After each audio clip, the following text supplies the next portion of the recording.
This video is going to be called The Sick Sheep and the Wolves.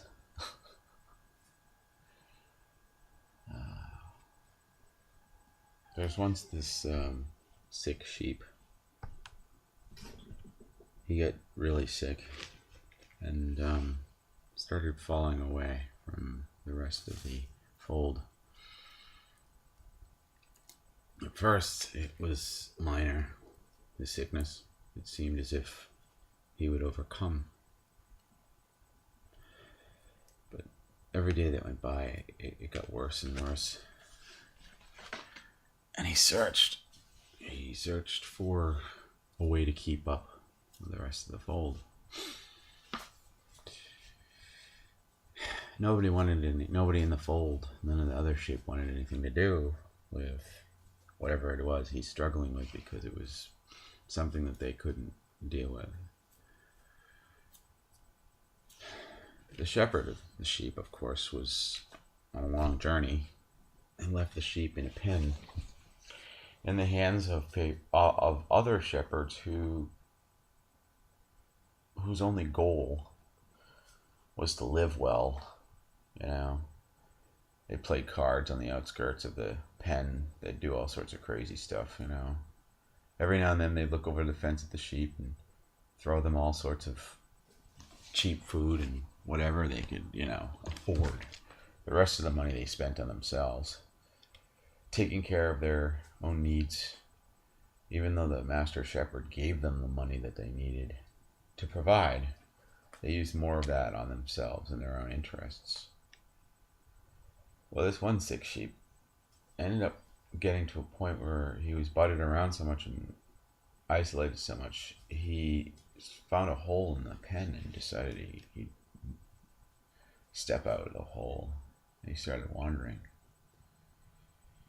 Wolves were circling, watching. He could see them circling, watching. He could hear them panting. He could hear them. And they were hungry.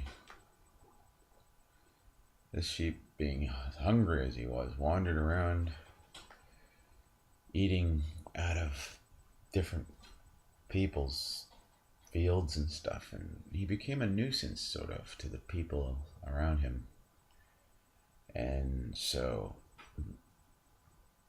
people were gathering together to figure out what to do with this nuisance. So one day the thought came to a local farmer, why don't we dress one of these wolves up as a sheep, and a really, really, really beautiful sheep, and send that sheep in. And then when the wolf gets close enough, because he's drawn to this beautiful sheep, the wolf can then take him.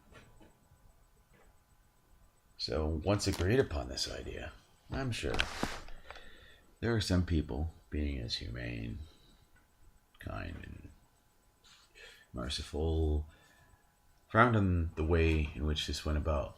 But because they could no longer deal with the losses that this sheep was providing them with, they saw no other reasonable way of dealing with it. So the sick sheep started to be entranced when he saw this wolf, this beautiful sheep, whose heart was set on one thing.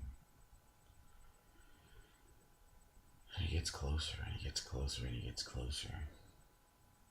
He sees the gray hair sticking out under the belly of the false sheep's attire. He pays no attention to it. He keeps getting closer and closer. He sees the eyes in this sheep. They're not sheep eyes. But he pays no attention to it. He gets closer and closer. He decides the best thing to do is to offer this sheep, this most beautiful sheep, a gift. And he still gets closer and closer. And then he looks down at the feet and he sees the paws of the wolf. He knows they're wolf paws, and he says, wait a minute. The wolf is saying, no, I'm a sheep. how we should continue to get closer together.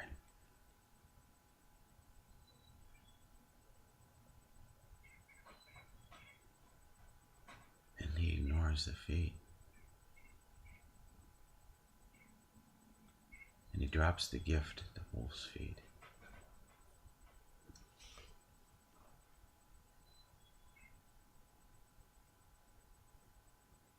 And then he walks away.